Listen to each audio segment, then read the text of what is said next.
সেখানে লুকিয়ে রইলেন। জাত ব্রাহ্মণ আজকে জাত ব্রাহ্মণ বন্ধুবান্ধবের সাথে নিয়ে পূজার মন্দিরে সূর্য পূজার মন্দিরে প্রবেশ করলেন। আজকে যারা নৃত্য করলেন সকলকে ধন্যবাদ। যারা এই মধ্যমান বৃন্দাবনে উপস্থিত আমার এই সকলকে দাদা ভাইরা অক্লান্ত পরিশ্রমে আজকে এই বৃন্দাবন মধুর মাধুরী আজকে প্রতি বছরের এবারও হয়েছে।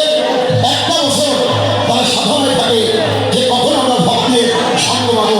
আজকে মধুমান বৃন্দাবনের সাধু বৈষ্ণবের চরণ ধরে লাভ করে আনন্দ হইব। এবং যারা এই মধুমান বৃন্দাবন রয়েছে তাদের আশীর্বাদ করবেন, তারা যেন প্রতি বছর বছর এমনিভাবে বৃন্দাবন করতে পারে। হ্যাঁ, জয় রাধে।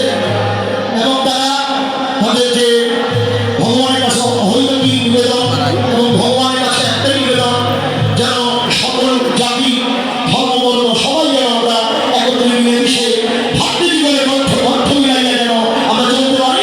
এমনিভাবে যেন প্রত্যেকেই আমার ভগবানের চরণার্থ নিবেদন হরি বল হরি বল। এখন আমরা বসি, সবাই মিলে বসে পড়ি। এখন আমাদের পুরোহিত এখানে এসেছে, তিনি পুজো করবেন। এবং এই দিকে আপনারা যারা কীর্তন শুনেছেন, কীর্তন শুনলে দক্ষিণা দিতে হয়।